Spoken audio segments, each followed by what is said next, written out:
તો ગુજરાતમાં આગામી 7મી તારીખે લોકસભા ઇલેક્શન માટેનું મતદાન છે, ત્યારે રાજ્યના છેવાડે આવેલું વલસાડ જિલ્લાનું અને મહારાષ્ટ્રની હદ પર આવેલું ગોવાડા નામનું એક ગામ એવું છે જ્યાં એક જ ગામના લોકો મતદાન સમયે વહેંચાઈ જાય છે। ત્યારે ગુજરાત ફર્સ્ટની ટીમે ગોવાડા ગામના નવી નગરીની મુલાકાત લીધી હતી અને ગામની પરિસ્થિતિ અંગે માહિતી મેળવી હતી।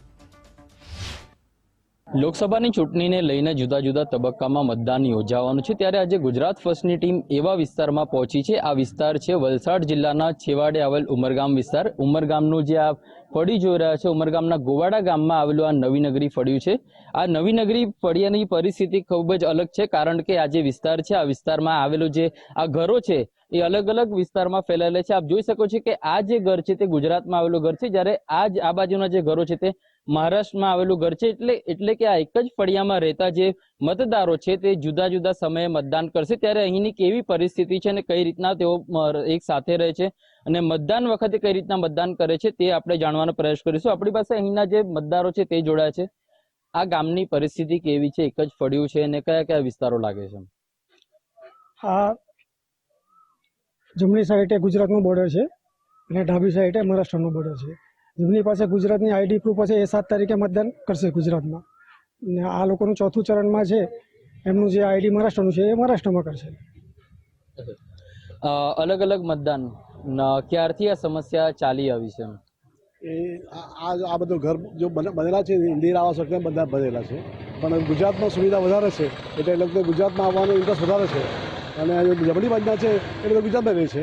એ લોકો વલસાડ લોકસભામાં વોટિંગ કરે અને ડાબી બાજુના એ પરગર વિધાનસભા લોકસભામાં વોટિંગ કરે। બાકી વાદ વિવાદ છે ને, પણ સુવિધા વધારે ગુજરાતમાં છે એટલે ગુજરાતમાં આવવાનો એ લોકો વધારે ઇન્ટરેસ્ટ છે। અચ્છા, તમે ક્યારે છો અને તમે ક્યારે મતદાન કરશો? ગુજરાતમાં જ રહ્યું નવીનગર ગુજરાત। હા, અમારું 7 તારીખે વોટની છે। અચ્છા, આજે વિસ્તારમાં જે સુવિધા કોણ પૂરી પાડે છે? હવે જો જે ગુજરાતના સુવિધા છે તે ગુજરાત વાળા પાડતા છે, અને મહારાષ્ટ્ર વાળાને જે સુવિધા છે તે મહારાષ્ટ્ર વાળા પાડતા છે। અચ્છા, તમારા જે પાડોશી રહેશે ક્યાં રહેશે?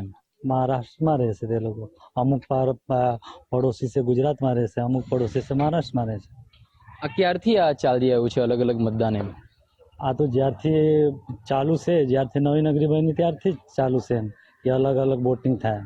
હવે લોકસભાના અત્યારે વોટિંગ છે 7 તારીખે, તો જેના આઈડી પ્રૂફ ગુજરાતના છે તે લોકો ગુજરાતમાં વોટિંગ કરશે, ના ચોથા ચરણમાં મહારાષ્ટ્રનું વોટિંગ છે તો જેના પાસે મહારાષ્ટ્રના આઈડી પ્રૂફ છે તે લોકો મહારાષ્ટ્રમાં વોટિંગ કરશે।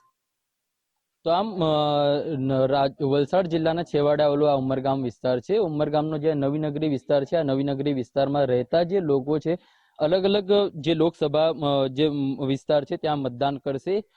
ગુજરાતમાં રહેતા લોકો 7મી તારીખે એટલે કે ત્રીજા તબક્કામાં મતદાન કરશે, જ્યારે જે મહારાષ્ટ્રના જે લોકો છે તે ચોથા તબક્કામાં મતદાન કરશે। એક જ ફળિયામાં રહેતા હોવા છતાં આ જે તમામ મતદારો છે તે જુદા જુદા દિવસે મતદાન કરશે। रितेश पटेल, गुजरात फर्स्ट, उमरगाम।